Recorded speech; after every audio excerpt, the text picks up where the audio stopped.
What is going on, guys? Hi and welcome to another restream here on Zelda Speedruns. Today we have the Link to the Past NMG Tournament 2021 and we are in the semifinals of the winner's bracket, daotmb versus Eriror. And today with me are my lovely commentator Rob J and this guy Ryan. Say hello, guys. Hello. Howdy, howdy.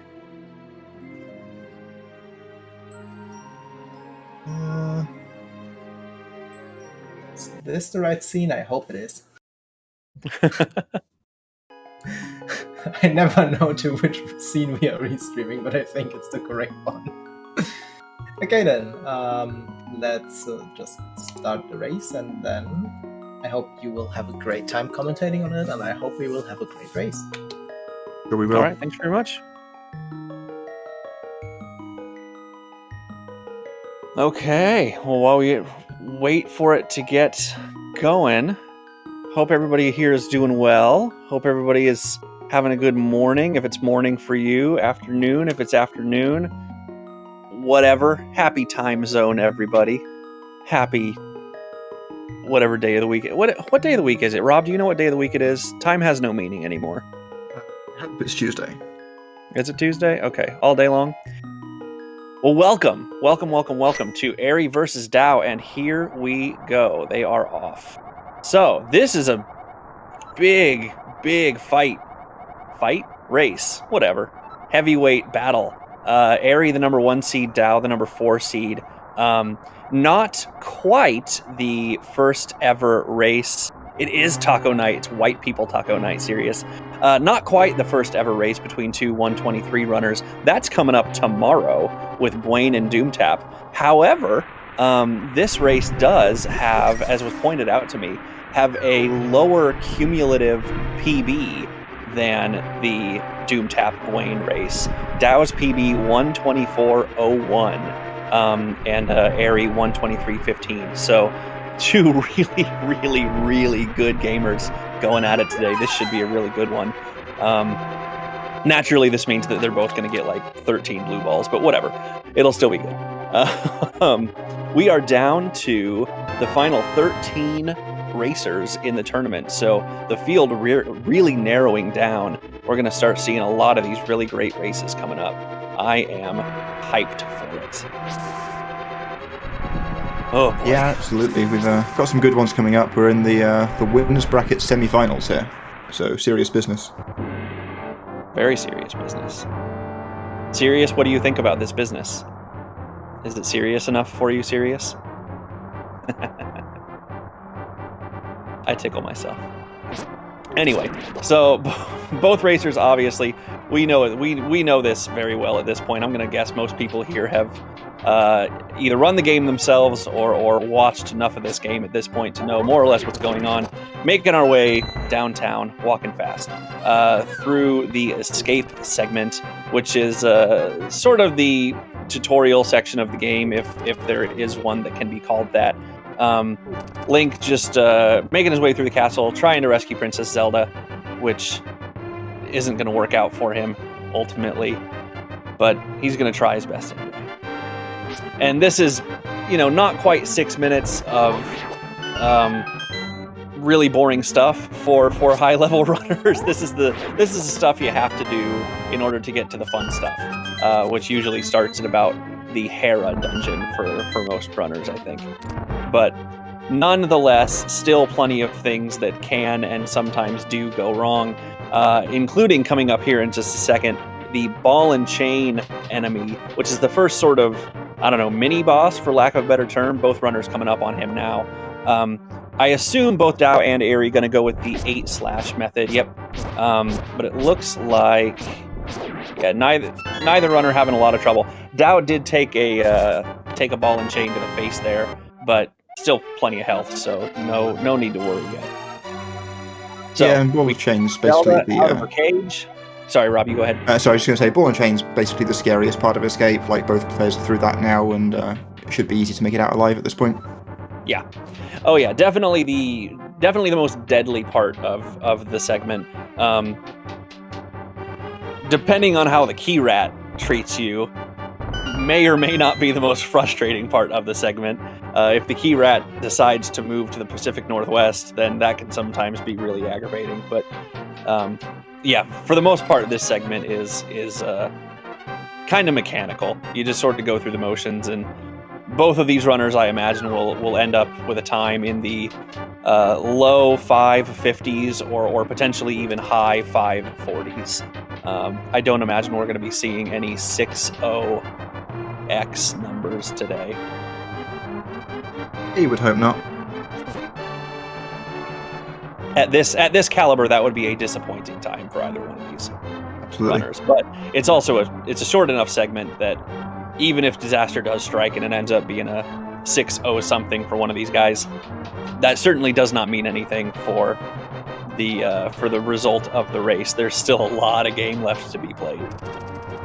Yeah, absolutely. There's more than enough time to make up in the entire rest of the game. Like, even if a player, has a 6-something escape and loses 10 seconds on their opponent here, it's by far not the end of the race.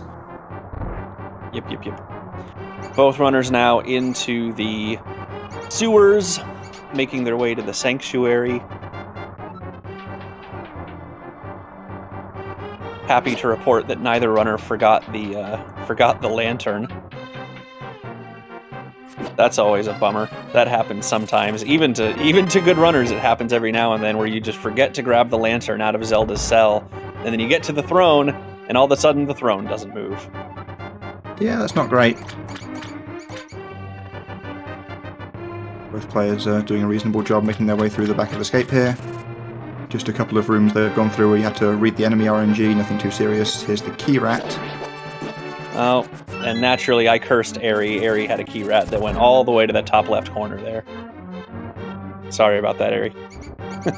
Dao, a little bit more cooperative key rat. So both runners more or less right neck and neck right now as we enter the final two screens here. Yeah, we're pretty much frame for frame at the moment. Yep. No problem pulling the lever. No rat frames for either runner. Looks like we got about a 552 on the split. I can see Eri's splits. I do not have Dao's splits, but I trust that they are more or less synced. So yeah, plenty decent time for both runners here.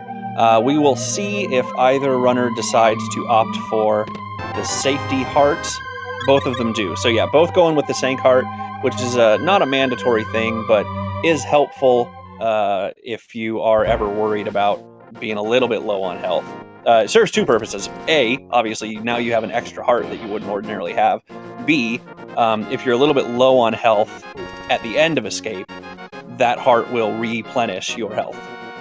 Whereas ordinarily, you wouldn't have an opportunity to do that. So if you're worried at all about, being down to one or even half of a heart, and this overworld section here can be a little bit nasty sometimes, never a bad idea to grab that sanctuary heart.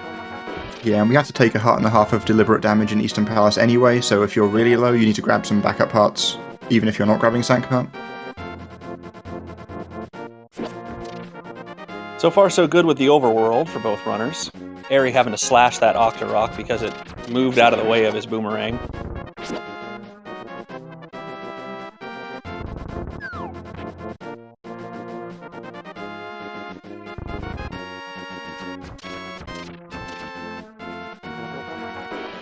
All right, no damage to either runner for the whole overworld. That's about as well as you can hope that to go. And we are into Eastern Palace. This dungeon also not terribly difficult. Rob mentioned a heart and a half of deliberate damage that you have to take later. That's about the one really big trick for this dungeon is the big key damage boost. We'll see it here in just a minute, but the idea being there's a chest that you need to get. Ordinarily, the only way to get it is to kill all of the enemies in the room, because there's a switch that you have to step on in order to spawn the chest, and the switch is hidden behind a bunch of anti-fairies that do not disperse until all the other enemies have been killed. Well, what we do instead, because it takes forever to kill all those enemies, and we don't want to do it because it's a waste of time, we use invulnerability frames taken from deliberate damage to just sneak our way past the anti-fairies and step on the switch anyway. So much faster, but does mean we have to take some damage.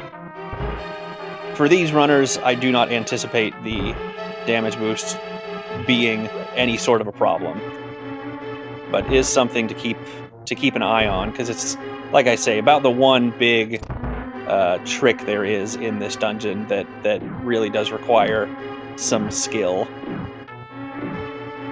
Coming up here in this next room. Yeah, here it is. Nice. Yeah, no nice problem runners. whatsoever. Eri opting not to pick up a blue rupee drop there. It was just a tiny bit out of his way. I imagine he's not worried about his rupee count quite yet. Both runners sitting on 1 rupee right now. That is something that they will... Oh, Dao taking a little bit of damage there from a Stalfos that just was not being very cooperative. Both runners will need to start being conscious of their rupee count here pretty soon. You need 110 rupees about half an hour from now. So plenty of time to get them, but not necessarily plenty of opportunities to get them. So that's something that they're going to really keep a close watch on. In the next dungeon, there's an opportunity to pick up a free 5 rupee drop, and if neither one of them gets any more rupees in between here and there, I'm imagining they will probably both grab it. But we'll keep an eye on that as we get closer. Yeah, I'd expect them to if they haven't got at least 4 rupees by then. 4 is sort of the magic number. We can get up to 100, though ideally less, from tree pools, and then 6 freebies in Agadem's tower. So 4 is the number you absolutely need to find. All right, both runners on to Armos now. A 10-minute Argus kill in NMG would be pretty impressive. All right, Eri, no problem whatsoever. Dao did take 1 hit from one of the Armos Knights. Lost a little bit of time there. So Eri is just a little bit ahead. Was already a little bit ahead going into the Armos fight, but we'll have saved just a little bit more time there as a result. But still very close together, both of them. Yeah, and Eri did just go for the Pinkus Armos fight there. He was teasing us beforehand by practicing Yuzahara Armos, but apparently not in runs just yet. Yeah, there are several different Armos strats. Both runners there, like Rob mentioned, going with the Pinkus Armos strat, which is very, very, very fast, and for high-level runners, pretty consistent and reliable. There are, I think, 1, maybe 2 slightly faster strats, but very uncommon for you to see them, because they're generally not very reliable. And now we have the Pegasus boots, so we can really go fast. Oh dear, okay. Dao had to take a couple of shots at getting spin speed there. That'll cost him some time. Eri making his way through the overworld, no problems yet. Hello, Switzerland. Why am I saying all of Switzerland is watching? Dang. I mean, it's a small country. All right, Eri traditionally does not opt for this spin speed coming up. Looks like he's sticking with that plan. We'll see if Dao chooses to. Doesn't look like it. So neither runner here going for the unholy spin speed, which does save a little bit of time, but only if you get it first try. I'm actually not sure if Dao usually opts to do it or not, but probably smart because he had a little bit of trouble there on his first spin speed. Maybe not feeling terribly lucky at the moment. Both runners getting the library spin speed on their way out, though, no problem, first try. But I do know that is that's typical of Eri. He generally does not bother with that strat. That's one of the things that I watch Eri run quite a bit, and he is historically very safe. Obviously, he's very, very fast. He is the #1 seed in the tournament. But there are a couple of strats that he uses that aren't optimal, but he finds them to be more comfortable. So that's something you'll see from Eri a fair amount, is slightly slower, but very safe strats. Yeah, that's one interesting thing I found watching a lot of tournament races here, is just to see which strats different runners go for. Like, there are so many different strats here and there, and some runners will go for one but not the other, but another one will do it the other way around. It's interesting to see. Everyone sort of plays the game their own way. I did notice Dao on the overworld got caught by a guard, so that will have lost him just a little bit of time. But making it into Desert Palace, no problem. Only half a heart down, not a big deal. Meanwhile, Dao's still at 1 rupee, so I imagine Dao is going to pick up an extra rupee here pretty soon. Eri at 7, so is probably in good shape. We'll probably be able to skip the 5 rupee drop here in a little bit. Desert Palace is nice because Desert Palace is designed in such a way that there are a lot of very long stretches of straight, just horizontal movement. It's really designed in such a way to give you practice using the Pegasus moves that you just picked up. The game is really smart about that. Oh, Eri getting caught by a cannonball there. Yeah, he got a pretty bad RNG there and got clipped on the way there and the way back. Dao handling the RNG in the cannonball room really, really well. Was not able to shoot through completely uninterrupted, but managed to not lose any time, didn't take any hits from him.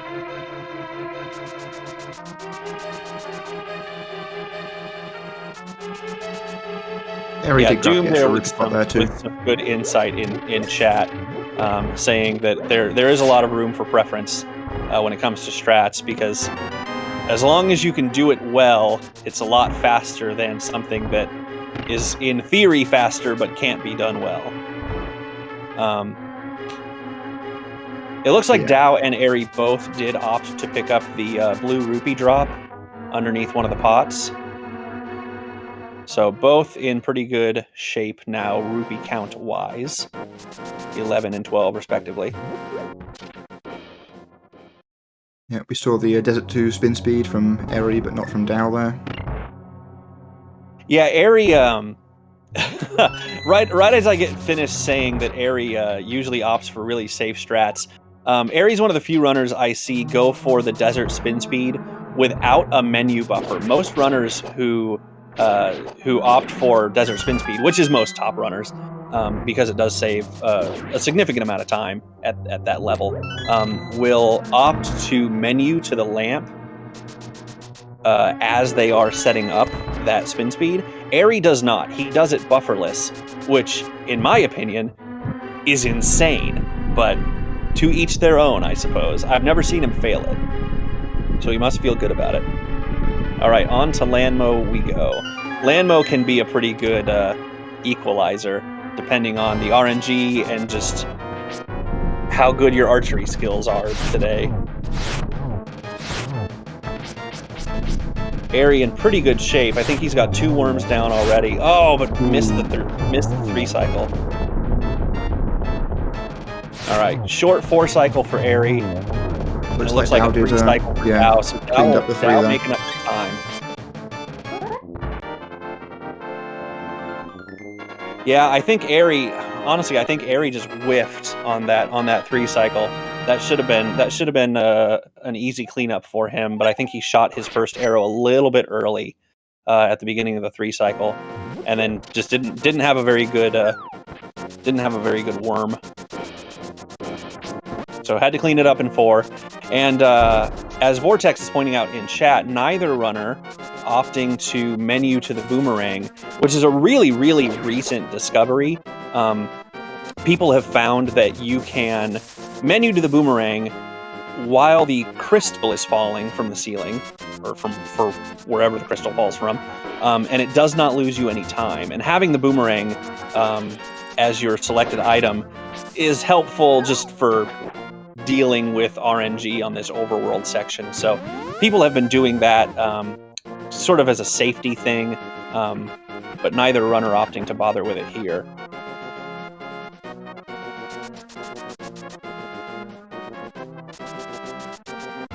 The one place I really notice it is this pickle right before the entrance to the cave that Dao just saw. If you have the boomerang, you can throw the boomerang at the pickle, and then just walk right past him. If you don't have the boomerang, you have to walk up and above the pickle, so a little bit slower there.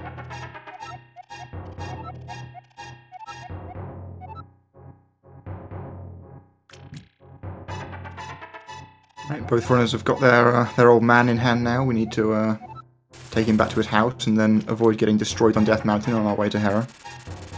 Does this guy live in Death Mountain? I had never stopped to consider that. Is this where this dude lives? I think this is his house. That's weird, right? I guess. Who lives in a mountain? I mean, first of all, who lives in a cave in a mountain, period? Who lives in a cave in this mountain? Of all of the mountain caves where you could live, why would you pick this one?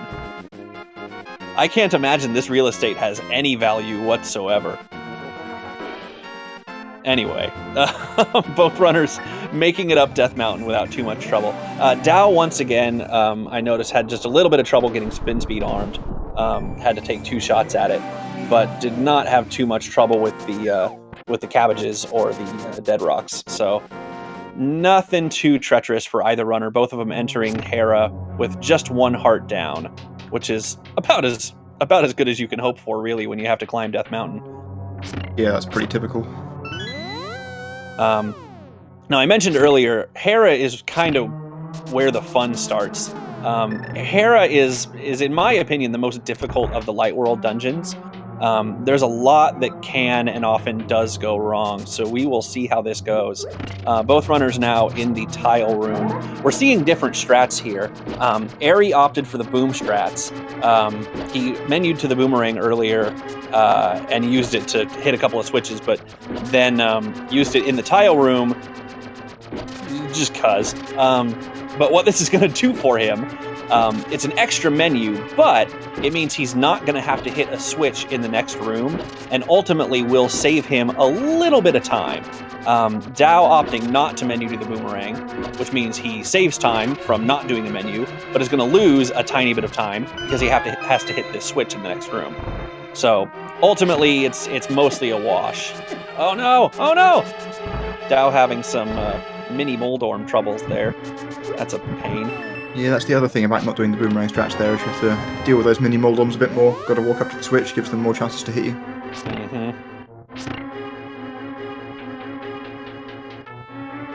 Oh, Eri smartly delaying his entry into the room so he could grab the arrow drop. That was good, quick thinking from him.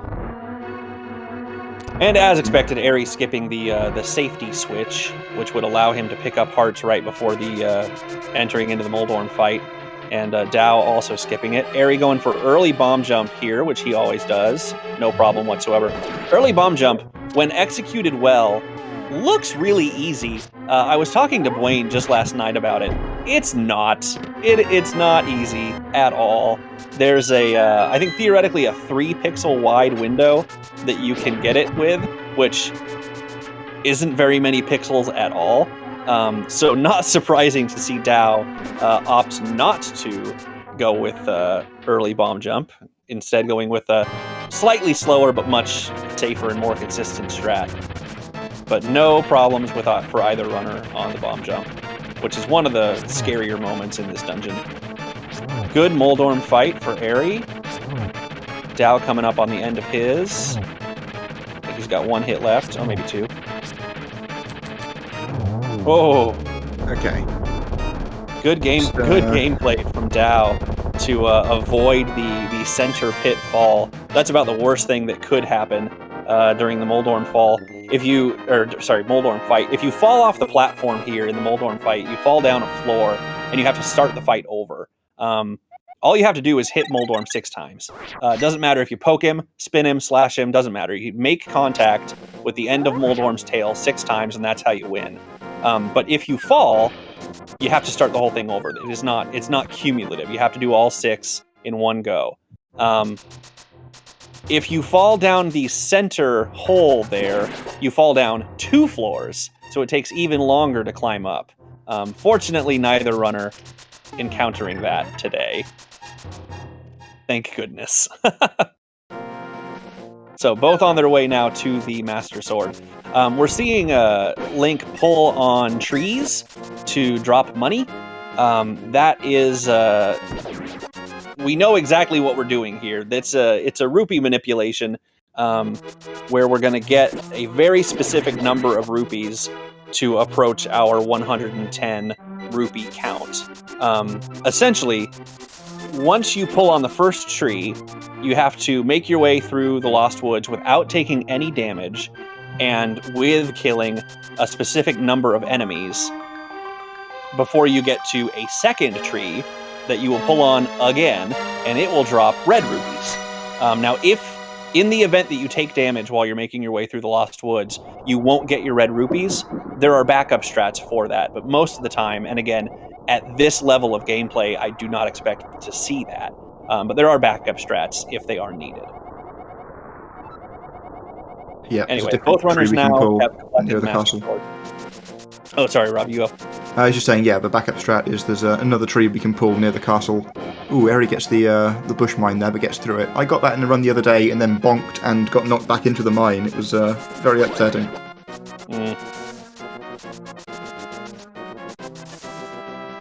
So Eri getting through the second tree rupee pull, no problem. Dao doing it now.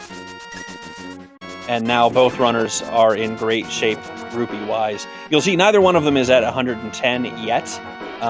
There are 6 absolutely free rupees coming up in this dungeon, so they will both eclipse 110, no problem, which is they're going to need in the next segment after this one. Olivia, that would be a world I would like to live in. I could really go for money trees. That sounds sweet. And if you tried pulling on trees, maybe it works. Who knows? I'm just gonna walk around. Just walk around my town, just pulling on random trees, see what happens. All right, both runners now into the Agadem's tower proper. This is kind of a difficult dungeon, really. It's sort of sneaky hard. It's one of those that kind of serves as the final exam for the first portion of the game. You deal with a lot of stuff and kind of like enemy types and room types and things that you have gotten acquainted with as you have made your way here, which obviously for our runners took all of 25 minutes, but for most people probably takes a couple of hours. Both runners having just a tiny bit of trouble here in the dark maze. Not their fault. They're not doing anything wrong. Just bad guard RNG. So taking a little bit of damage as a result. Yeah, they both aggroed basically everything. Nice key dash for Eri. That's the upside of having taken damage before that point. You can get that key dash a lot easier. Dao doing a really nice job avoiding one of the guards in a previous room. Ordinarily, you have to take a swipe at that guard, and at the very least, move him out of the way. Oftentimes, just knock him all the way off the platform. Dao just walked right past him. That was really, really nice. Both runners getting the more aggravating Circle of Pots guard RNG. That top red guard sometimes will just stay completely out of your way, but every now and then will walk to the left and get in your way. And it takes just a little bit longer as a result to get through that room. But both runners, as expected, both runners no problem handling the RNG. They know what to expect and they know exactly how to deal with it. But at lower levels, that's one that you see sometimes really trip runners up and cost quite a bit of time. Right, well, here comes our big RNG segment in the Agadem fight. Yeah, so this is the final boss of Light World, Agadem the Wizard. And what's going to happen here, you see Eri right now having an energy ball shot at him. We need to hit Aga with 6 energy balls. The only way we can damage him is by deflecting these energy balls at him. But it's very, very RNG heavy. You see Eri just got a blue ball, we call them, instead of an energy ball. Those cannot be deflected. And as a result, there's a 50-50 chance every single time. Dao there with his first blue ball. there's a 50-50 chance of energy ball or blue ball, which means you can get up to 15 blue balls during this fight. Eri on his second, I think. You can get 0, you can get 15. Most common is either 2 or 3. I think that was number 3 for Eri. I'm trying to kind of watch both. There's 4. Yeah, that's cool. 3. I think Dao is still at 1. Yeah, Dao is done at 1. Okay, so Dao is now in the lead, despite entering into the Agadem fight later than Eri, purely because of blue ball randomness. Is that 5 for Eri? Wow. Yep. Getting between 5 and 7. Okay, just 5. There you go. There's 5. So 5 is pretty rough. It's certainly not worst case scenario, but 5 is not ideal. 1 for Dao is really, really nice. 1 is very uncommon. Obviously 0 is very uncommon. The worst I've ever had personally, I think, is 11. I don't know if I've ever seen anybody get 15. 15 is very unlikely.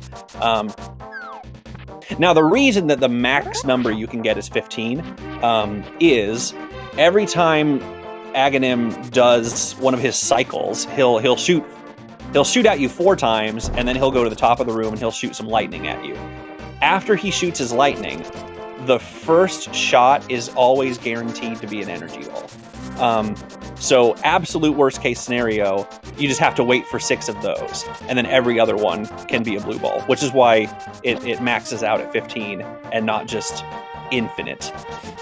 It would be a real bummer if it were theoretically infinite. That would be very aggravating. So Dao now, working his way to the Palace of Darkness, has picked up a straggler monkey named Kiki. Kiki is an extortionist, and I hate her. That's why we need the 110 rupees. Kiki charges you 10 rupees to follow you, and then an additional 100 rupees to open the doors to Palace of Darkness. Now, neither runner encountering this, very uncommon to see, but if disaster should strike and Link takes damage while Kiki is following Link around, you have to go back and do it over again. So there have been occasions where runners have had 110 rupees, but didn't have 120 and weren't able to pay Kiki off twice, so they had to go rupee hunting. Fortunately, not the case here, so that's good. Both runners now into the dungeon proper. This is kind of a weird dungeon, in that there's a lot of backtracking. The place is a little bit of a maze. Obviously, I would be shocked if either runner had trouble navigating it. They've been running the game long enough and at a high enough level that would be unthinkable for either of these guys to get lost. But there's a lot of use of the mirror, which we picked up recently, and what it does is it allows us to warp back to the beginning of a dungeon. So you'll see the runners proceed into the dungeon, pick up an item, and then use the mirror to go back because it's quicker than manually backtracking. Dao coming up on one of the most difficult tricks in the game. It's called hammer jump. It is a double pixel perfect bomb placement and link placement. Dao picking up both pots. That's smart. So you're going to see him drop one bomb and then throw a second bomb, and then very deliberately place Link so that he can get blasted across that gap there and open that chest. Eri coming up on that soon. Dao did it very, very quickly. I think maybe needed one extra menu buffer. It is not as easy as they make it look. Trust me. All right. No problem for Eri either. Eri used a couple of sword buffers, which makes it a little bit easier to move Link in very, very small increments. Ordinarily, when you move Link moves, I think, a minimum of 2 pixels, unless you're moving diagonally. Sword buffers allow you to move up and down individual pixels. So if you're only off by a single pixel, the easiest thing to do is use a sword buffer to position Link. The scary thing is that sword buffers take a lot of time. and because the floor is falling out from underneath you, you don't really have a lot of time. So yeah, hammer super, jump, super scary here for the sword buffers there.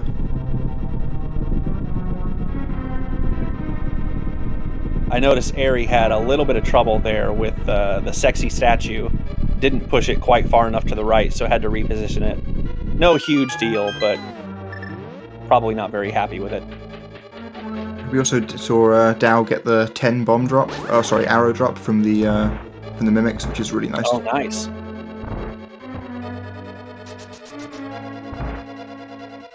Yes, Vortex is correct. Blue ball count was 1 to 5. Oh, Dao having a little bit of a turtle party here. Ideally, in that turtle room, it goes pretty quickly, and all the turtles die, no problem. Dao must have misplaced one of his hammer drops just a little bit. Eri, no problems whatsoever with the turtle room, so that'll save him just a tiny bit of time, as Dao is going into the Helmasaur fight. There's a semi-recent, it's not really all that recent anymore, strat that has been discovered that allows the Helmasaur fight to go by a little bit more quickly. Dao made excellent use of it here. That was a really, really good Helma fight, actually. If you arm spin speed, obviously you can't actually make use of spin speed here. There's nowhere to dash, and there's no staircase that you can use to actually enable the spin speed state. But if you arm it, it makes the hammer hitbox quite a bit larger, which makes it much easier to smack Helmasaur on the nose with the hammer. So the fight goes by a little bit more quickly as a result. Dao with essentially a picture-perfect Helmasaur fight. Eri, a little bit of trouble with it, but no big disasters. Yeah, he took a little damage there, but didn't lose very much time at all.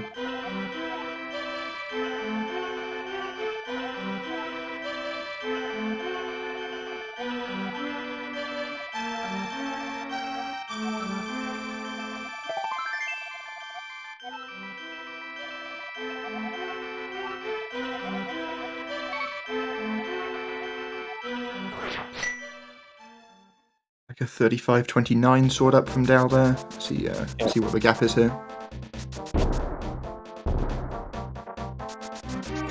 29 and... Wow, bigger gap than I actually thought there would be. 29 and 48, so about 19 seconds separating the runners right now as we make our way to Thieves Town. But first, we gotta pick up a flute.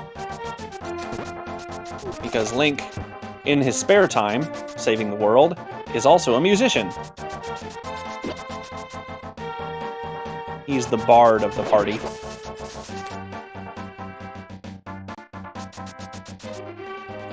I think Link is definitely multi-classing here.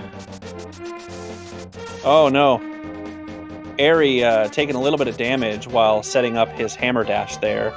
That is not ideal. Cost him a little bit of time, plus he loses out on beams, which is not the end of the world, but will make a couple of things probably just a little bit more difficult here as he progresses. Yeah, taking damage in Thieves Town is not the biggest deal. It's just if you take too many hits. Like a lot of the enemies at this point in the game hit pretty hard, but if you don't die, it's not a problem. Yeah, we're into the Dark World portion of the game, duh. And the lack of optional hearts is starting to catch up to the runners at this point. You start to notice that enemies are doing a much larger percentage of damage than they were early on. Reason being is we're only picking up, the additional hearts that we have to pick up, that we gain as a result of defeating bosses. Ordinarily, casual players would be picking up heart containers here and heart containers there, and would be a few more hearts along in their maximum HP, but it is what it is.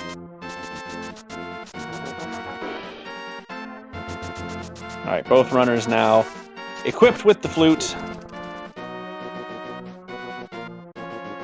and making their way towards the dungeon entrance.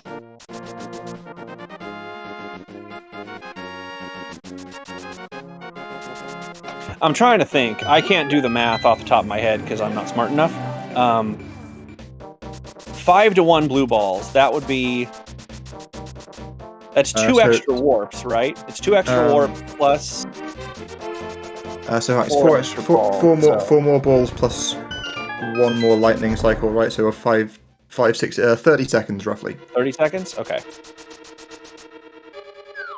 So being about 20 seconds apart right now is pretty much all down to the blue balls. And yeah, Eri does certainly have some catching up to do. Now, on paper, Eri can catch up. On paper, Eri has about a 46-second advantage over Dao, but that's also, on Eri's best day. So we will see. Still plenty of game left, but so far a very, very, very, very good race. A lot of really high-level gameplay. You love to see it. Absolutely. And welcome Raiders from Zelda Speedruns 2. Oh, hello. Thank you for the raid.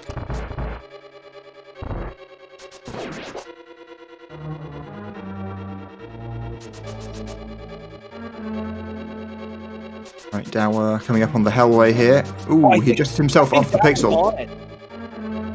I think Dao landed on it and then moved off. Still got a kind of reasonable hellway in the end, but yeah, he definitely moved off the pixel. Still a good hellway. There's a single pixel that Link can land on. Eri's coming up on it now. Eri did land on it. So there you go. Eri nailed it. There's a single pixel that Link can land on in that hellway, that conveyor section, where if you manage to place Link on that pixel, you can dash straight through and essentially, not 100%, but essentially guarantee you will not have to stop or take damage or run into any sort of difficulty. Eri did manage to land on it. I think Dao did land on it and then moved himself off, which happens. Yeah, you still need the right enemy RNG to get through, but at least you have a chance of getting straight through if you hit the right pixel. And if you dash straight out of the doorway, you are lined up to be on that pixel. You've just got to stop Link on the right frame. Okay. Josh, who knows way, way more about this game than I do, informing me, Dao did move off of the pixel, but he did so deliberately. The Patrick was going up and down, which means, as Rob just pointed out, he would not have gotten the enemy RNG that he wanted. You learn something new every day. See, this is the problem with having somebody like me do commentary for a race of this caliber. I am not nearly good enough at this game to be qualified to speak about this particular race. I need a couple of 150 PB level runners to do commentary for. Can we do that? Dao, Eri, I'm gonna need you guys to be way less good. If you could do that for me, I'd appreciate it. All right, so Dao coming up on the blind fight, which, as every Link to the Past runner will tell you, is a scripted fight. So assuming Dao does his movements correctly and consistently, this should be quote-unquote free. It should go exactly the same every single time. Oh, he did get off the script just a tiny bit there at the very end, but it didn't end up mattering. Eri now entering the fight as well. First phase, no problem. Second phase, no problem. So it takes 9 hits to kill blind. And if you always move the same way, as I was mentioning, there you go, no problem for Eri either. As I was mentioning, if you always move the same way, blind will always move the same way. And you can kill blind really easily. If you get off script, the fight becomes much more difficult because there's a lot of chaos happening on that screen. And it gets pretty scary pretty fast. But most high-level runners, as we just saw, no problem every single time. They could probably do that blindfolded. You see what I did there? All right, 42:38, sword up for Dao. We'll see if Eri made up any time there. I have no idea whether or not he did. I want to say he did make up a few seconds. 38 to 55, so that's now 17 seconds. So yeah, it looks like he made up about 2 seconds. Did I do that right? I did that math right, right? I think that's right. Thank you, Sirius. I don't deserve it. All right, so now both runners taking a short detour to get the tempered sword. Right now we're using the master sword. I've played this game before. Right now we're using the master sword. We are going to improve it so that the sword can do more damage. Ultimately, the only reason for this, because it does take time, obviously, it's not a mandatory thing. You can still beat the game theoretically with just the master sword. We do this because when we get to the Ganon fight at the very end of the game, the last boss fight, the tempered sword is so much faster than the master sword that taking the time out of our way to go through this process of getting the sword tempered will ultimately save time. Yeah, it saves time in a couple of other places too, but ultimately not that much. Like the current low percent route gets to Ganon before the current any percent route, but then loses enough time in the Ganon fight to tempered sword that it's better to get it. Mm-hmm. So Dao now back on track and getting the fence dash like a gamer. Love that fence dash. Makes me happy. We'll see if Eri gets it as well. If Eri doesn't get it, he's disqualified. Oh! Well, Dao wins. I don't know what to tell you guys. Those are the rules. I didn't make up the rules. I just enforced them. So we can stop the race. It's over. Don't actually stop the race, please. Keep going. At least Eri took the bonk. You know, you don't want to bail out. Yeah.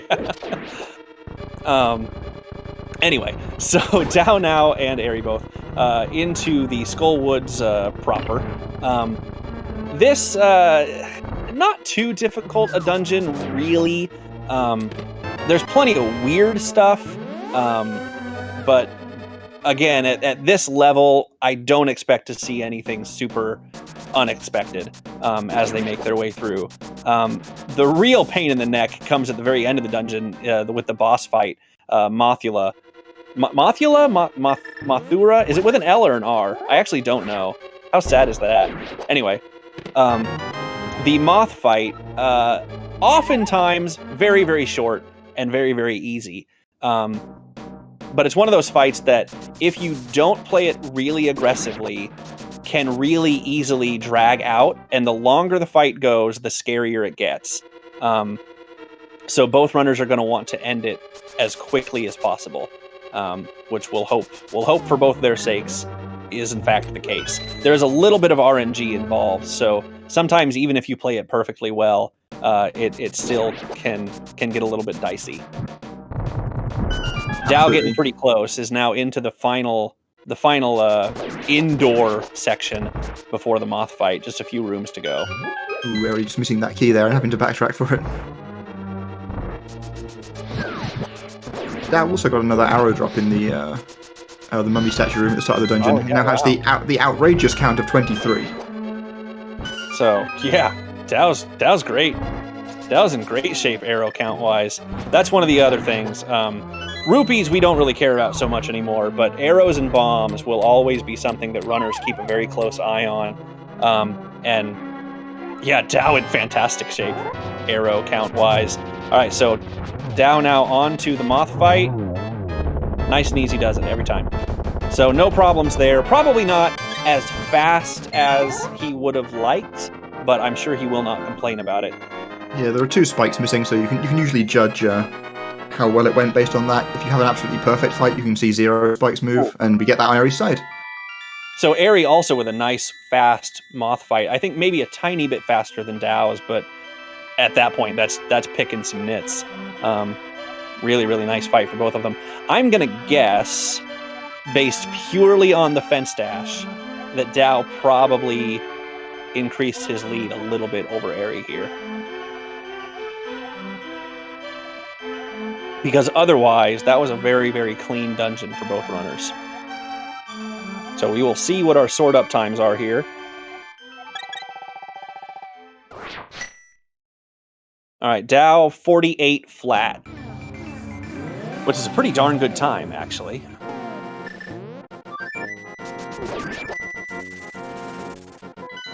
for just absolutely blistering paces, it's nice to see something. And 48-17 for Eri. So really no time gain or lost there, because it was 17 after Thieves Town as well. For just an absolutely blistering pace, you will sometimes see a 47 and change, but 48 is really good. I actually wonder. I think I don't want to say this too loud because I don't want to jinx anybody, and I'm really good at jinxing people. But I think Dao might be on PB pace right now. Yeah, I mean, for sure, it's possible to get a 123 from here. Not going to be easy, but definitely possible. Dao is currently plus 12 on PB, which is really good. I know. I'm sorry. I shouldn't have said anything. All right, Dao not going for Quick Fish because he's a coward. We'll see if Eri opts for Quick Fish. Oh, Eri taking the time to slash there, which was probably smart. It allowed him to avoid getting hit. But you really do not want beams entering. There you go, Quick Fish for Eri. Eri making up for his fence dash blunder by using Quick Fish. So we're now into the Zora's Domain section, which is really sneaky hard. We've already seen Dao get a little bit wet. Basically, you want to make your way through this as fast as possible without ever landing in the water, which sounds really easy, right? Like, that doesn't sound like it should be hard. It's not easy. It's really hard. Yeah, you want to optimize every single dash, and if you do that, it can be easy to fall in the water sometimes. Yep. And I think Eri managed to get through without falling in the water at all. Dao fell in twice that I saw, so that'll be a little bit of time made up for Eri. It loses a lot of time. Falling into the water is really punishing. So this can be a very difficult couple of screens. But again, most high-level runners you see navigate it without too much difficulty. 2 splashes for Dao is not a huge deal. I'm being very nitpicky because of the caliber of both of these runners. I couldn't do that, put it that way. I'm in the enviable position of being able to criticize people for doing things that are way beyond my own skill level.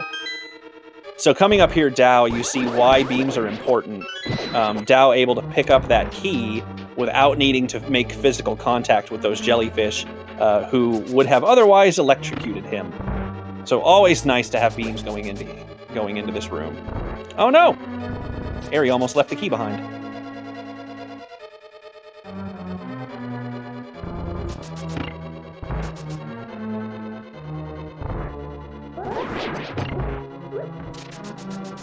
As Doomtat pointed out in chat just a bit ago, the water's edge is indeed very squarey. Gotta love some square water. Man, imagine playing a 3D Zelda game. Couldn't be me, dog. I like my water square.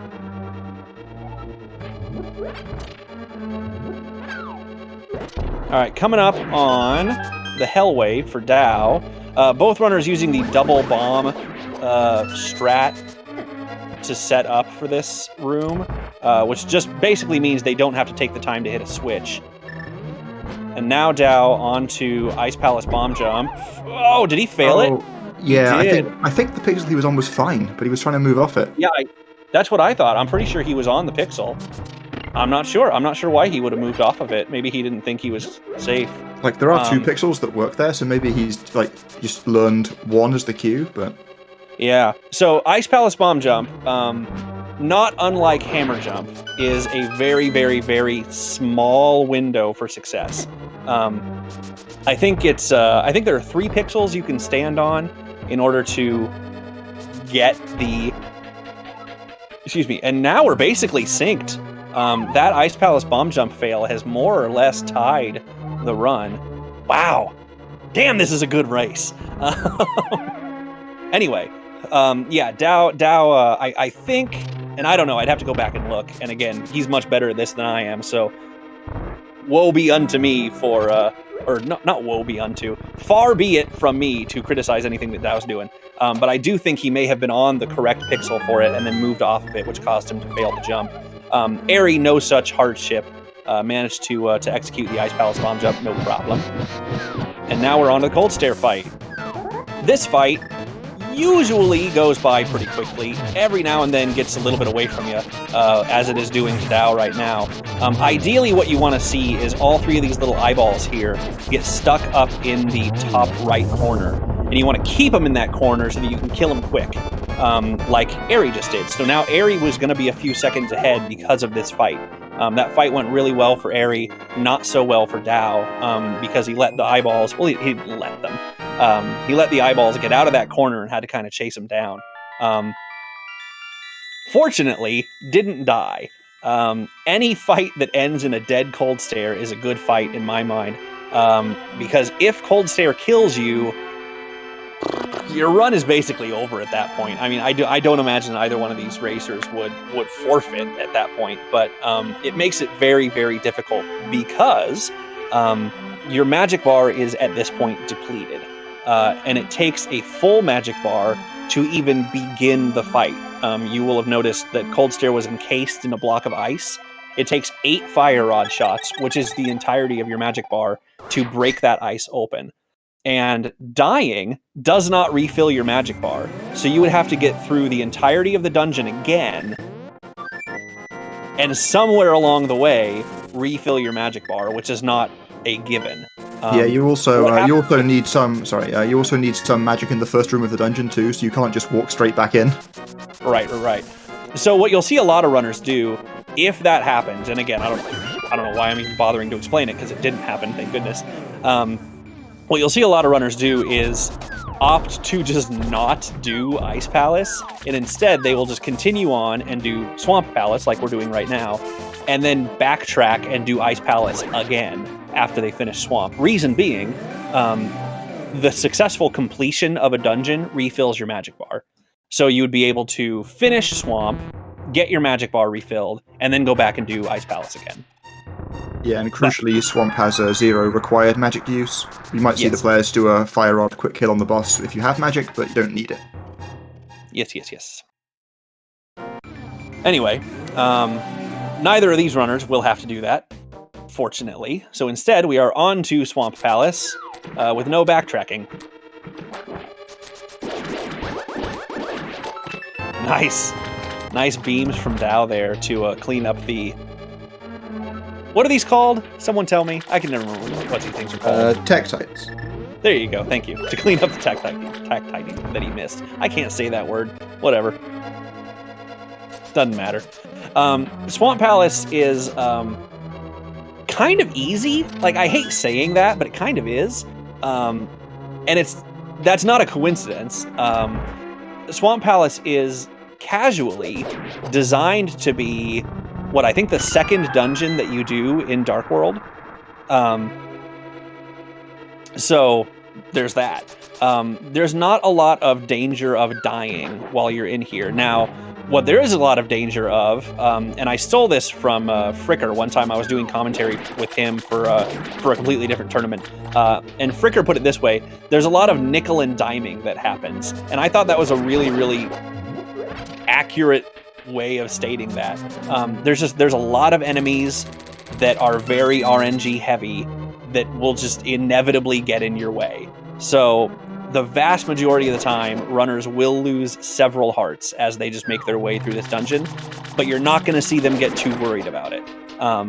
Because the boss fight at the end of this is not a terribly deadly boss fight, and none of the enemies here are terribly deadly enemies. So that's nice. Dao having just a tiny bit of trouble with that switch there. Tried to time it just right so that he could start walking away during the switch animation, but walked away just a little bit too soon, so I had to do it twice, which is a bummer, but no huge loss.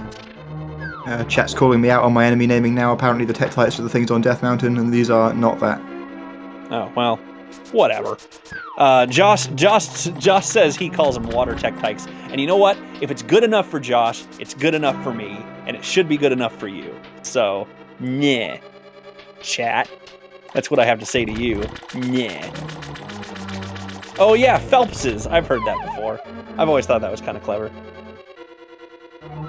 Also, this has now been several rooms back, but I'm pretty sure I saw an unnecessary hammer dash on Aries' side, which just does more to endear him to me, because if there's anything in this life that I love, it's unnecessary hammer dashes. They make me happy. Anyway, Eri, miraculously somehow, is pretty deep into this dungeon and still has beams, so the RNG has been pretty kind to him. Dao, meanwhile, only missing 1 heart. So, also, pretty good RNG so far. And we are coming up quickly on... I'm okay with that. I'm good with being the heel. We're coming up pretty quickly on the last section of this dungeon. So I'll start talking about the boss already. The boss in this dungeon is Argus. And like a weirdly large number of...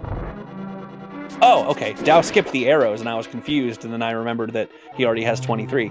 Like a weirdly large number of bosses in this game, Argus is just eyeballs. Whoever designed this game had a weird thing about eyeballs. I don't know. I won't question it. There's just a lot of eyeballs. And it's not a hard fight, but it can be a very slow fight. Both of these runners will attempt to get what we call a 0-cycle Argus, which is where you kill him really, really quickly without allowing him to do any of his I'm gonna fly up to the ceiling and then drop down on you thing. So Eri about to start this fight, and we'll see if he manages to get the 0-cycle. Gonna be close. Looks like he did manage to save it. Well, gets the empty cycle, unfortunately. So, sorry, I jinxed it. Dao gets it, though. Dao gets it, okay. So, Eri lost a little bit of time, didn't manage to kill all the little puffy eyeballs quite quickly enough. So, while Argus did not fly up and then back down an extra time, it cost him about the same amount of time because he had to just sit there and wait for a long time. Ideally, what you want to see is what happened with Dao. You kill the eyeballs quickly enough that Argus just starts moving right away, and you can slash him, hit him with 2 fire rod shots, and then he's dead. I actually did that backwards. Fire rod shots first, and then slash, and then he's dead. So that'll save a little bit of time for Dao. I do believe... What am I saying? I do believe. Eri is still in the lead. I don't believe that. I know that. I'm looking at their screens. Anyway. So that's Swamp. Swamp is now over and done, and we're on our way to Mire. Misery Mire, which is not an easy dungeon. Although, again, I don't anticipate seeing any deaths. But I don't about 5 seconds between them after that cutscene, though. You said about 25? About 5, I said, yeah. What, 5? Wow, okay. Yeah, Dao got some time back with the quick kill. Alright, both runners on their way to do a little bit of shopping. We're going to pick up the Ether Medallion, which is going to be needed in a little while. In order to get into Misery Mire, you need that item. So this is a mandatory pickup right now. We will see if either runner also opts to pick up the Ice Rod in this split. I kind of doubt that they do. I think they probably will. Usually, if you're going to get Ether here, you get Ice Rod too. Like most people either do this or get Ether in Swamp and Ice Rod in Turtle Rock. But we'll see. Yeah. Right, okay. Eri's going there. Okay, Sirius tells me they both do boomer shopping. So this is, Sirius calls it boomer shopping because this is, I guess, a little bit outdated. And yes, both of them now on their way to get the Ice Rod. So this is actually kind of nice because we won't have to bear in mind any sort of time difference. But this is a little bit of an outdated shopping in the sense that I don't think it's completely optimal, but it's close enough. Anyway, so there is an alternate option to get Ice Rod later, after the Misery Mire split, and before the Turtle Rock split. Which all that really means is that if one runner were to do that, we would just need to bear in mind that the lead isn't actually what it appears to be for about a split and a half. But that's not the case, so we're good. And still about a 5-second differential, looks like.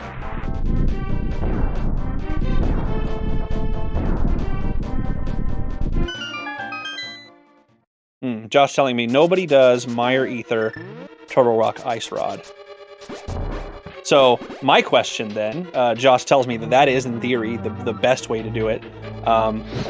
Why doesn't anybody do it that way? That's what I want to know. If anybody has the answer to that, I'd be curious to hear it. I think it's mostly because just doing Ether before Mire means that it's easy to get hit on Death Mountain, but if you do Ice Rod as well, you can grab some hearts from crabs. If you've been hit on Death Mountain. That's fair. I guess... and it's very, very important to have beams going into the beginning of Misery Mire, which I actually didn't see what happened, but that we got a good demonstration of the importance of that from Dao. Dao, in the second room in Mire, had already lost 2 hearts, which means he couldn't do a strat called Fast Mire 2. And it takes a little bit longer to get through that room than it did for Eri, who did still have beams. Basically, it's just, you want to kill the enemies real fast. And in order to do that, you have to have beams. Is the very, very short version of that. 104.56 torches for Eri, which is pretty darn good. And 105.05, so about 9 seconds right now, separating the 2 runners.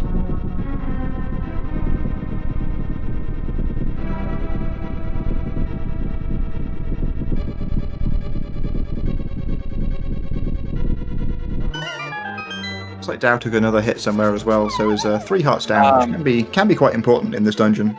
You want to take a lot of damage against Vitreous. It was the jellyfish that drops the key. I think he just walked into the jellyfish while he was trying to kill it.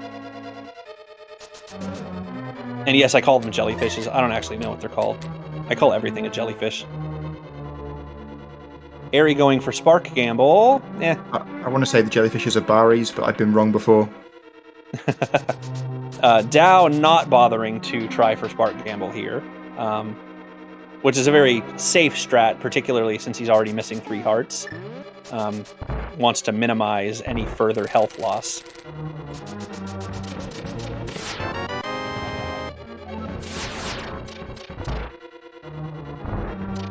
I didn't see, did Eri have a little bit of trouble getting that spike key? Yeah, Ares took 1 more heart of damage than necessary, so I didn't see exactly where it happened, but...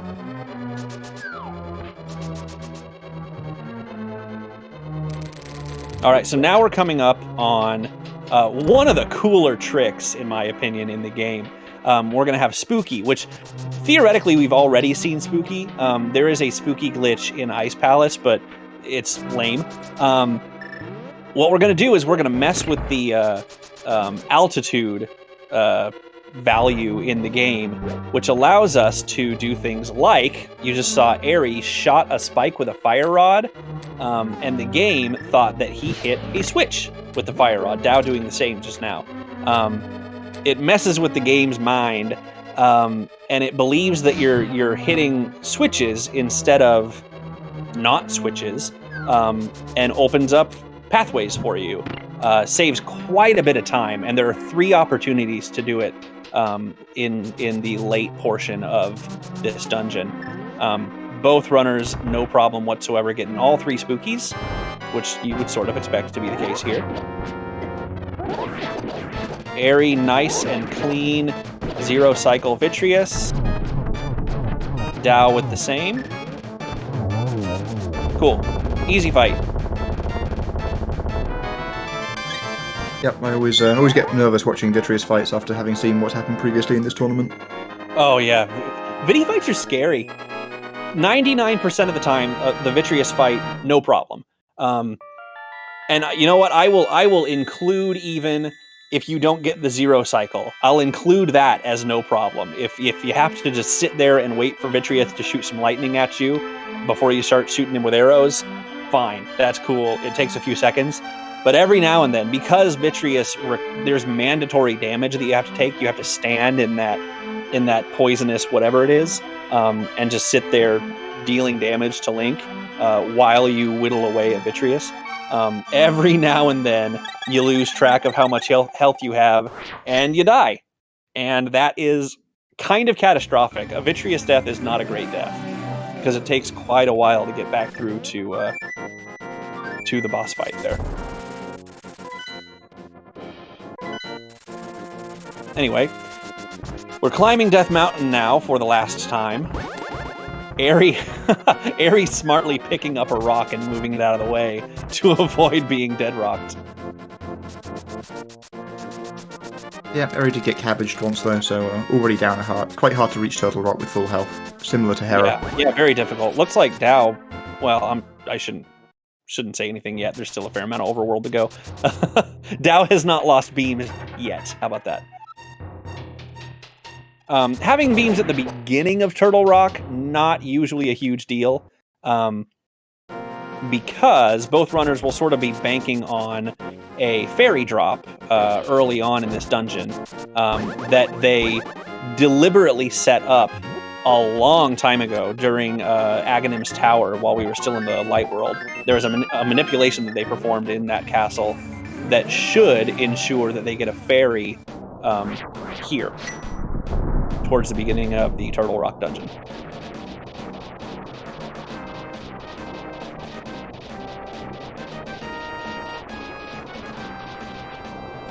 Yeah, both players did successfully preserve their prize pack, so the fairy is coming somewhere. It's pretty inevitable, because we kill so many Pokies in this dungeon that it's incredibly unlikely that you won't get it at some point.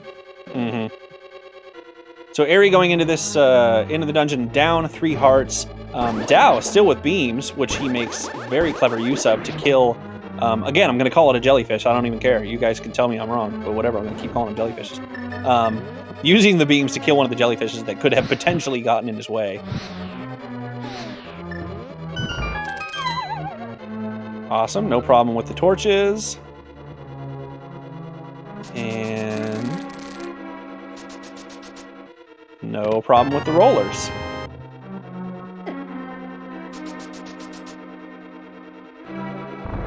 Again, that's kind of what you expect to see for runners at this level. That's not usually a room that causes them too much difficulty. It's still a pretty difficult room, though. Alright, no fairy yet for Eri. That's one of the common places you see the fairy drop. It's with that Pokey. Alright. Yeah, no fairy for Dao yet either. Oh, sorry. Sorry, I'm just saying, yeah, no fairy for Dao yet either. He didn't get any drops from the first Pokey. I'm not sure if he got his heart drop in Pod or not. I don't know. No huge problems with chomps for either runner, which is good. Eri picking up the 5 arrow drop there, now at 25 arrows. He should be in perfectly fine shape the rest of the way. 24 for Dao, also in good shape. Alright, there's Eri's fairy. And there's Dao's. So, barring something unlikely, again, I'm going to curse somebody, I know it. Barring something unlikely, runners should have beams for the crystal roller room, which is always really nice bonus.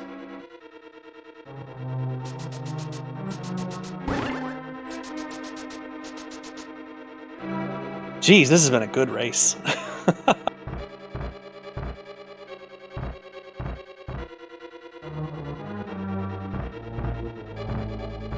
It's nice to just watch 2 people who are really, really good at this just be really, really good at it.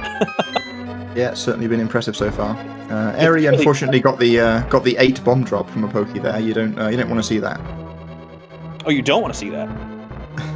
Well, I mean, we don't really want those bombs, and it's slightly faster in terms of menus to have 0 when you finish the game.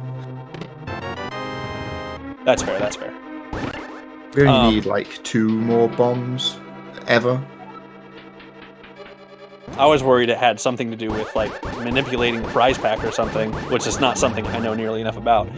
Now it won't be as huge a deal. Now it'll slow menus down a little bit, like you mentioned. It's not going to be a huge deal for Eri because, as far as I know, Eri never goes for the hover in Ganon's tower, so he won't have to drop a whole bunch of them. Okay. Eri went for the quick laser skip and managed to get it. Slowed him down just a tiny bit, but managed to recover from it nicely. I was watching. If you're here, I'm sorry for telling this story. I was watching Blaine play last night, and he also went for the quick laser skip, and did not kill that enemy, and ended up taking a death as a result because the enemy got in his way while he was on his way out. Eri being mindful to kill the enemy before he tried to leave that area.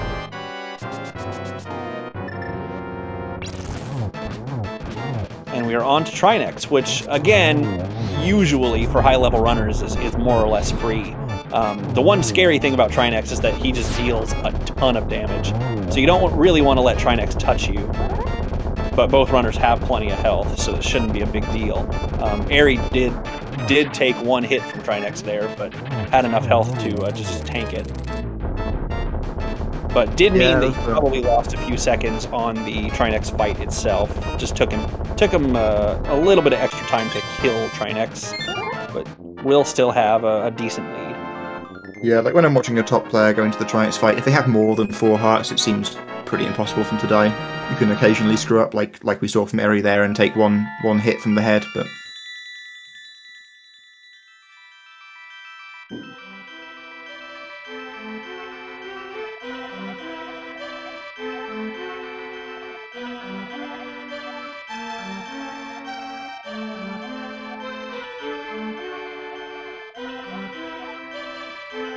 Ooh. Wait, Shady, did you ever clarify? Because I'm not smart enough or good enough at the game to know which menu you are to which menu you are referring. What is the universally considered worst menu in NMG? Flute to Ether? Just in general? Yeah, that's pretty bad. All right, so both runners now on their way to Ganon's Tower, which is the final dungeon before Ganon, which makes sense because the tower is named Ganon's Tower. This is kind of like Agadem's tower before it in the Light World. This dungeon is kind of a final exam of sorts. You run up against a lot of different kinds of scenarios and strats and stuff that you have learned and become familiar with over the course of the game. But again, both of these runners got here in an hour and 15 minutes, whereas normally it would take 5 or 6 hours for a casual player to do this. So neither of these guys seeing anything that they're not well equipped for. But we are going to get to see some really cool stuff. Like clever use of the boomerang to hit switches. I love that. I love using the boomerang and then the hook shot to get past switches. That's just so cool to me. I'll never get tired of it. Yeah, we get to use almost all of the items we've acquired on the course of the run in this dungeon. It's a really nice showcase of everything that's gone before. Yep.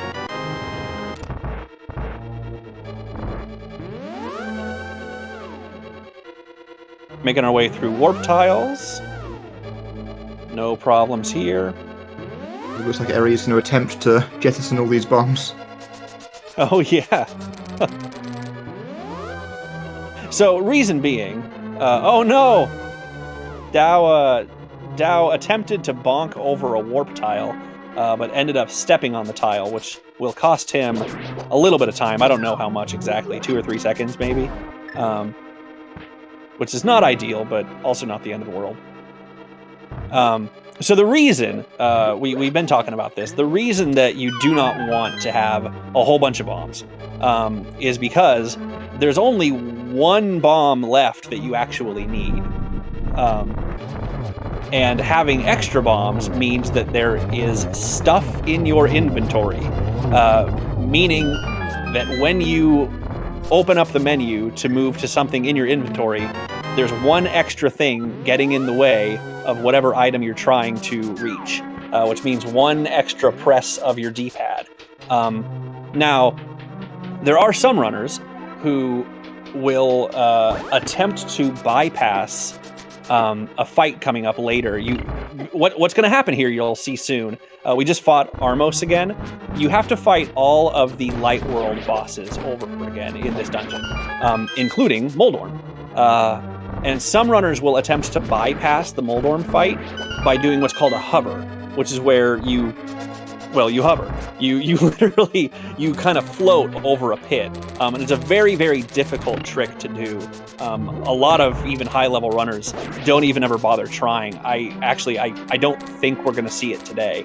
But you'll see some folks try and do it, which means, because they're bypassing the Moldorm fight, they will not need the hook shot. Ordinarily, you need the hook shot to get over a pit after you kill Moldorm. But if you use the hover, you don't need the hook shot, which means that when you are finished with your bombs and your bombs are depleted, you don't have any left, your inventory will automatically switch to the fire rod, which is the next item that you need. So if you use the hover technique, it saves you a whole menu. You don't have to bother opening up the menu in general. Because I feel like it, Kelpsy. Anyway, I don't anticipate seeing that from either runner today, but that is one of the reasons you'll see people try and avoid having too many bombs, or even any bombs, when you get to the end of the dungeon here. Alright, we saw one cycle land molars 2 from both players. Coming into the final stretch of the climb here now.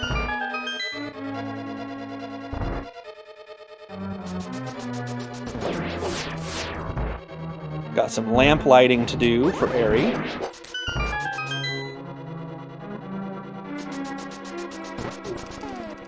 Now, I talked all the way through all 5 of the gauntlet rooms, for which I apologize, but didn't look like either runner had too much trouble with any of those. That's a really difficult section of this dungeon. It's just 5 consecutive rooms of pretty grueling RNG and terrain even. There's a lot of weird terrain you have to deal with, which is why we call it the gauntlet. It can cost a lot of time, not usually any deaths, particularly for runners at this skill level, but sometimes will really, really slow you down. Didn't look like either runner had too much trouble though. So Eri onto the Moldorm fight, which this is what I mentioned, some runners will try and just hover past. Not the case here. So Eri will be using the hook shot to get across this just as soon as there's a chest that spawns.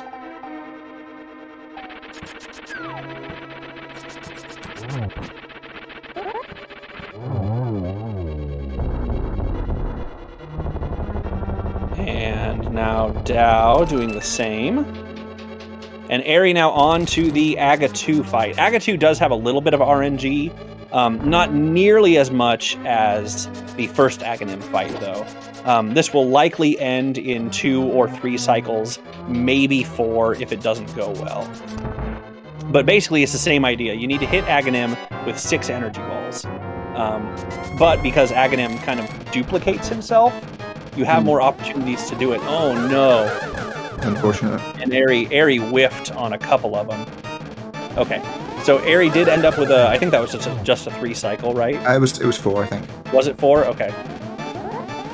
So lost a little bit of time there. Dao into the fight as well. We'll see how his goes. That was a 3, I believe.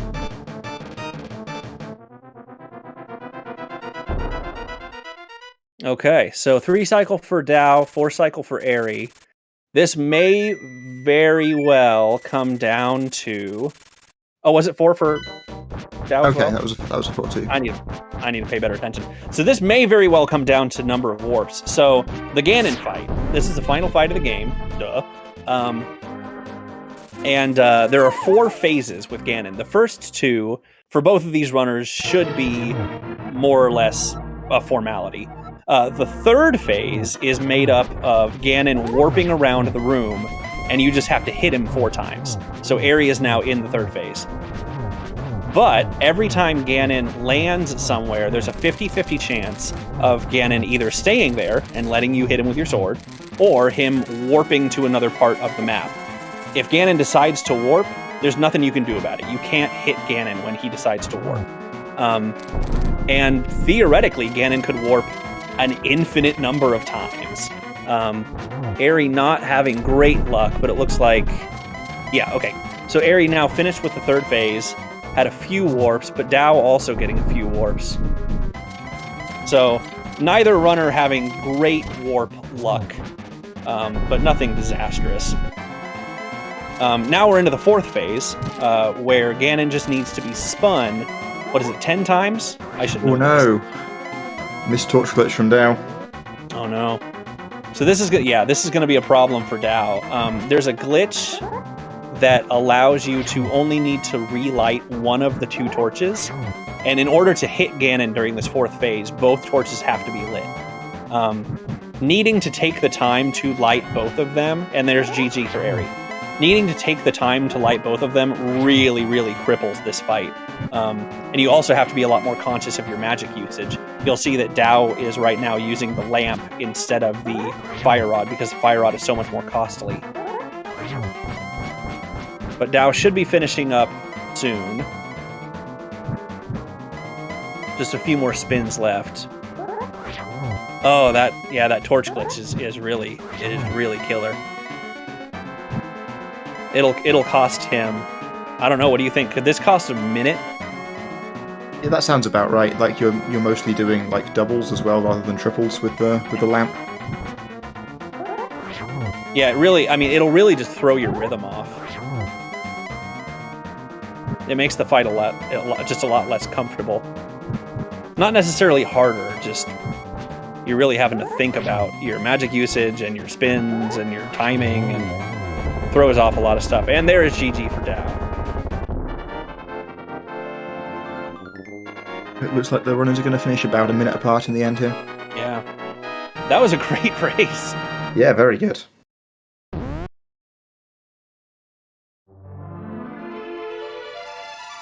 So I'm going to guess that was probably a mid 125 for Dao, and looks like a mid 124 for Eri. 2 really, really good times. Man, imagine missing Torch Glitch and still getting a 125. Looks like we're joined by Eri here. GG. Thanks. How'd you feel about it, Eri?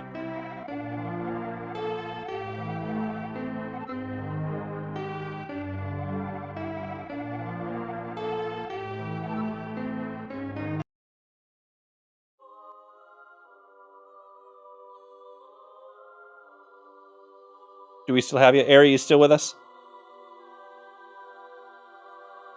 Uh-oh. He's in the Discord voice chat room thing. Yay! Welcome, Eri. GG. That's great, because I was in a voice call with some friends during the race, and my mic was completely fine. So I'm not sure what happened when I switched. So yeah, I need to stop having races like this, because my heart can't take it. Like last time against Andy, now against Dao, they just keep gaming way too hard. I mean, you could lose. Yeah, they haven't gamed hard enough yet. Aga tried, okay? Yeah. Yeah, 5-1 on the blue balls that's mean. Yeah, it was a little bit of a handicap, but like even disregarding that, Dao played really well. He kept pace super well, and yeah, I really can't complain. Bad luck with the Ice Palace bomb jump. I think that really. Yeah, like Dao was on 123 pace to Ice Palace basically. Mm-hmm. Yeah. If he had a 48 flat Skullwoods, that's pretty much the edge of what you want for 123. And yeah, that was like the only big mistake that together with Coldster. And until except for that, he was just basically on pace with me the entire time, and that's pretty crazy. Yeah. Yeah, how'd you feel about it? Any big snafus? Lamo was pretty bad. Like I missed one arrow in the third cycle, and that like just they gave me an extra cycle. Like that was kind of dumb. Yeah. I mentioned that even when it happened. It seemed like you kind of robbed yourself of the 3 cycle. Yeah, sometimes it's just easy to shoot either a little bit too early or a little bit too late. Yeah, It happens. Aga2 was kind of rough. Darkwill was mostly just really fine. Like I had like a few small mistakes, but aside from that, it was pretty much what I would expect out of it, like in an average run. And like GT was a little bit rough, Gauntlet was a little bit rough, and Aga2 were really unfortunate patterns that I didn't really handle well. But other than that, it was just a solid run. So I couldn't expect much better. Yeah, mid 124 with 5 blue balls is not bad. Not bad at all. Are we gonna have Dow? Does anybody know? No. Yes, we know. We will not have him here today, sadly. Okay. Yeah. Cool. Yeah, I don't know. It was a heck of a race and some really, really high level gaming. That was fun to watch. Yeah, absolutely. So Eri's going to go on to play the winner of Wayne versus Doomtap. So how do you feel about your next matchup? Anybody know offhand what time tomorrow that race is? 9 p.m. I think. 9 p.m. Eastern. I can just look at the sheet for a second. The race Doomtap versus Buane is 1 a.m. UTC or 9 p.m. Eastern. Okay. So yeah. It should be like no matter who I face, I'm probably going to be even more nervous than I was for either this one or Andy's race. So, I mean, both of them are amazing gamers. Yeah. Well, you're not too bad yourself. No. Any final thoughts from you? No, just really want to thank Dow for the race and for the quick scheduling, and I wish him all the best for the remaining rounds, and hope to maybe see him again in the finals or something. Who knows? Excellent. All right. Well, yeah, great gaming from both of you. Thanks so much for the race, for the entertainment. Thanks, Rob, for doing comms with me, and thanks CSR for the restream. And everybody tune in for the rest of the races, especially Bwayne and Doomtap tomorrow. I mentioned this at the very start, but as far as anybody is aware, I think this will be the first race between 2 123 level runners ever. So should be a good one. Yeah, okay, well done. Thank you, this guy Orion and Rob J, for commenting on this race. Thank you, Eriror and Dow, for participating. And yeah, see you next time here on Zelda Speedruns. You've heard everything you need to. Bye!